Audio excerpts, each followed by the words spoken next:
अस्सलाम वालेकुम नाजरीन। अभी तक हमने कुल्लुस उस्मान के जितने भी सीज़न देखे, उसमें हम उसे अभी तक एक खेमे में रहने वाला सरदार ही देख रहे हैं।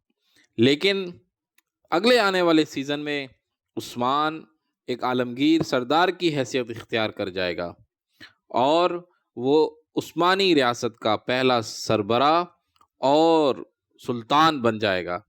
आइए हम आपको बताते हैं कि उस्मान कैसे पूरी रियासत का सरबराह बन जाएगा और सल्जूक रियासत का इसके अंदर क्या किरदार होगा।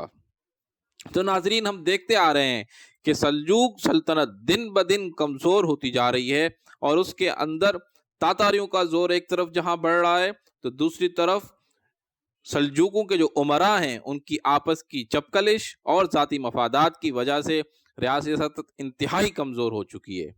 लेकिन इसी के साथ साथ हम देखते हैं कि उस्मान पूरी तवज्जो के साथ सल्जूक रियासत का वफादार रहा है, और जहां एक तरफ सल्जूक रियासत कमज़ोर होती जा रही है, दूसरी तरफ उस्मान फतूहात का एक लंबा सिलसिला करके रियासत को मजबूत कर रहे हैं और अपनी तमाम फतूहात को सुल्तान के नाम से मंसूब करके सुल्तान की ताकत में इजाफा करने का बायस बन रहे हैं।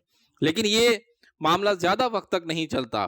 तातारी, ये मंगोल दिखाए गए हैं, ये पहले तो अलाउद्दीन सुल्तान को कत्ल करते हैं और कुछ अरसे के बाद उसके बेटे गयासुद्दीन को भी कत्ल करवा देते हैं। इसी तरह गयासुद्दीन के कत्ल के बाद सल्जूक रियासत खुद ब खुद ख़त्म हो जाती है।